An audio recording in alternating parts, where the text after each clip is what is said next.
December 12th, the year 627 AD, the Battle of Nineveh. This was part of a war between the Byzantine Empire and the Sasanian Empire. In the city of Nineveh, that is the same place that God wanted Jonah, who was swallowed by the whale, to go and preach to. Well, the Byzantines launched a risky winter campaign into this region. They were actually victorious in this battle and in that campaign. Ended up restoring a lot of the land that the Eastern Roman Empire had lost before. Some would say that the weakening of the Sasanian Empire after this campaign contributed heavily to how quickly and easily the Muslims, remember Muhammad came shortly after this, swept across the Middle East and consolidated so much territory into one empire. December 12th, 1296, this is the date of death for Isabella of Mar. This was the wife of Robert Bruce VII, otherwise known as King Robert I of Scotland. That is the famous Robert the Bruce. These two are also grandparents to Robert II of Scotland, and Robert II is known as the founder of the Royal House of Stuart. So if you know the history of James Stuart and Bonnie Prince Charlie and the Jacobite risings, this is where that royal dynasty started.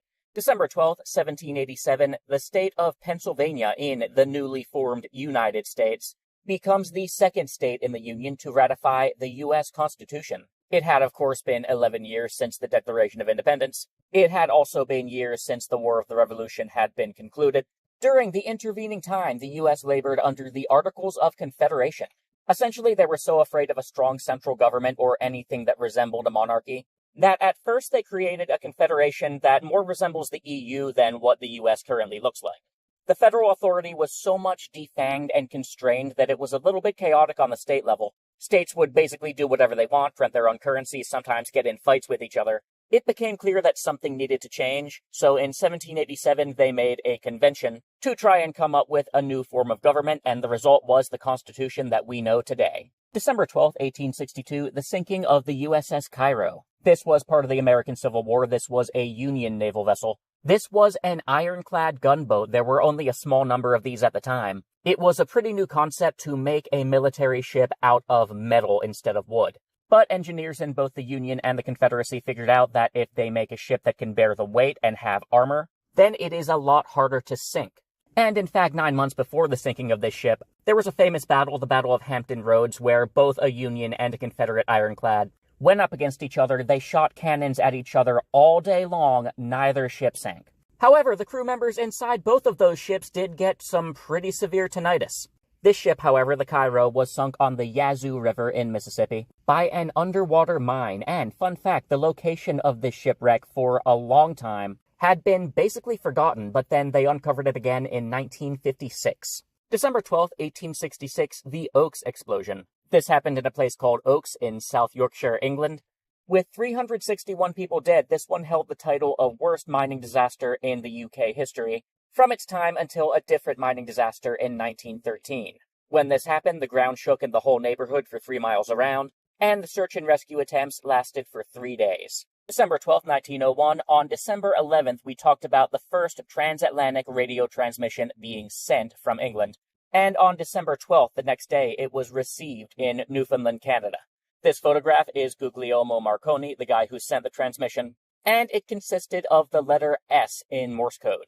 December 12, 1913, the death of Menelik II, Emperor of Ethiopia.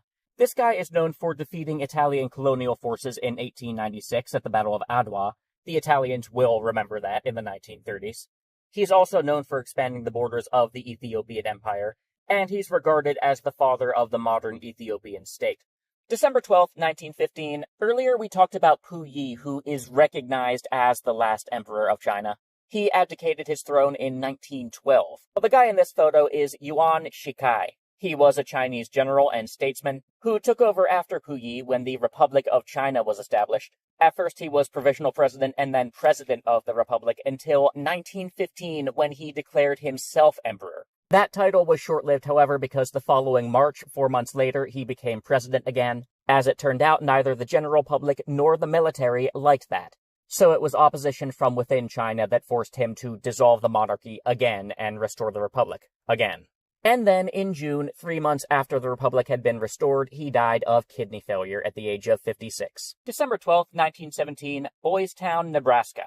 It started out with one single Catholic priest with humble beginnings and 5 orphans in his care, grew the orphan care thing into an entire boys' school, dormitory, and farm with hundreds of residents. This early 20th century establishment did some things that became a model for orphan care facilities going forward. December 12, 1935, Heinrich Himmler starts up the Lebensborn program in Nazi Germany. Nazi Germany was indeed focused on eugenic ideas, and this was one of them.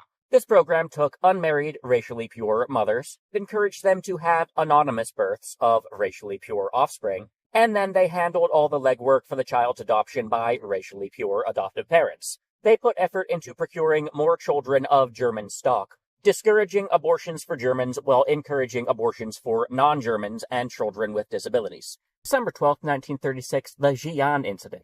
This was part of the Chinese Civil War, which had, of course, been going on since before World War II, before the Japanese invaded China. And even after the Japanese invasion began, the various warring factions of the Chinese Civil War did not stop fighting each other rather than the invading force. One attempt to change this happened when Chiang Kai-shek was in a place called Xi'an to inspect his army. He was taken into captivity by soldiers of the Northeastern Army, under command of Zhang Zhueliang. While in captivity, they coerced him into a verbal agreement to make a ceasefire in the Civil War so that the Communist Party and the nationalist government, which was led by Chiang Kai-shek, could present a united front against the invading Japanese. He agreed to it just long enough to be let free, and then once he had his freedom, he did a little switcheroo and the fighting continued.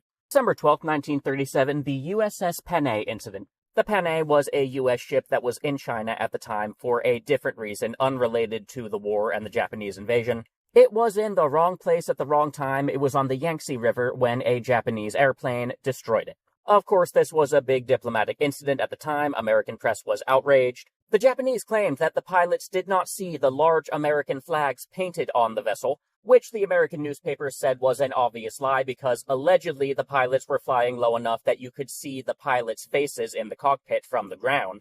But the Japanese government paid the Americans a couple million in compensation for the lost ship and the lost lives, and they called it even, at least until 1941. December 12, 1939, the Battle of Tolvajärvi. I sure hope I'm pronouncing that right because it is a Finnish name. This was part of the Winter War, which was in the beginning of World War II when Russia invaded Finland.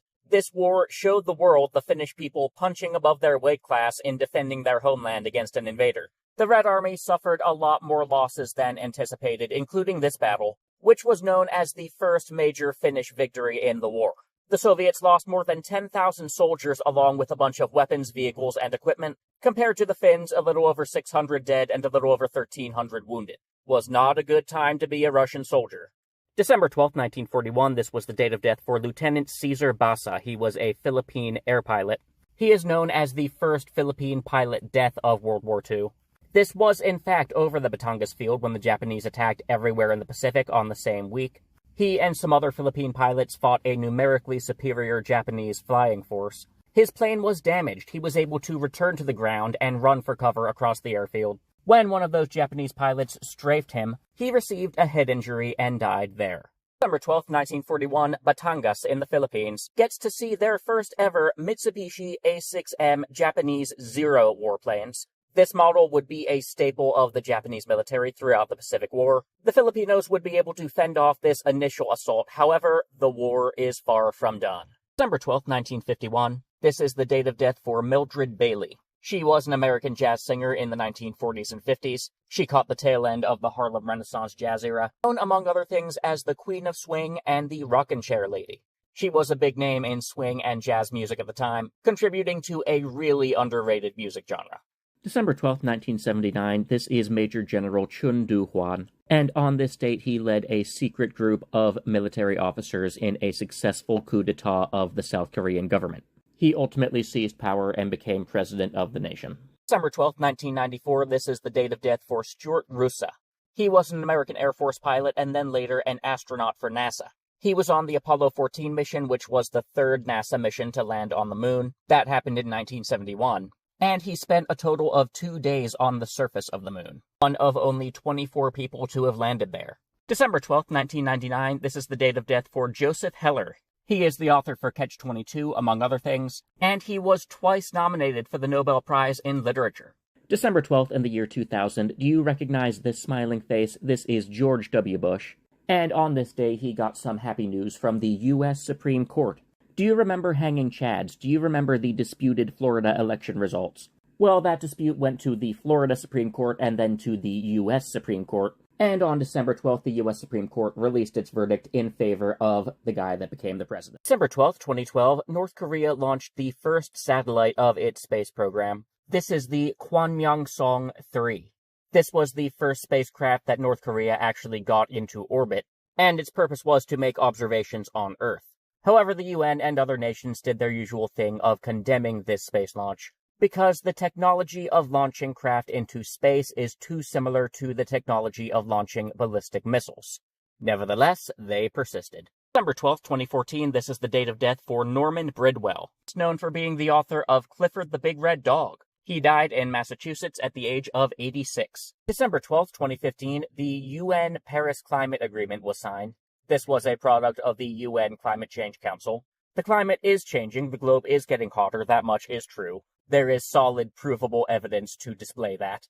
I personally am not convinced that human carbon emissions and greenhouse gases play a significant role in that, but the people who signed this agreement are. And to the end of limiting the change in the atmosphere, the signing member nations have agreed to take steps to lower their carbon emissions. The US, however, has backed out of the deal under Trump, and Iran has backed in and out of the deal multiple times.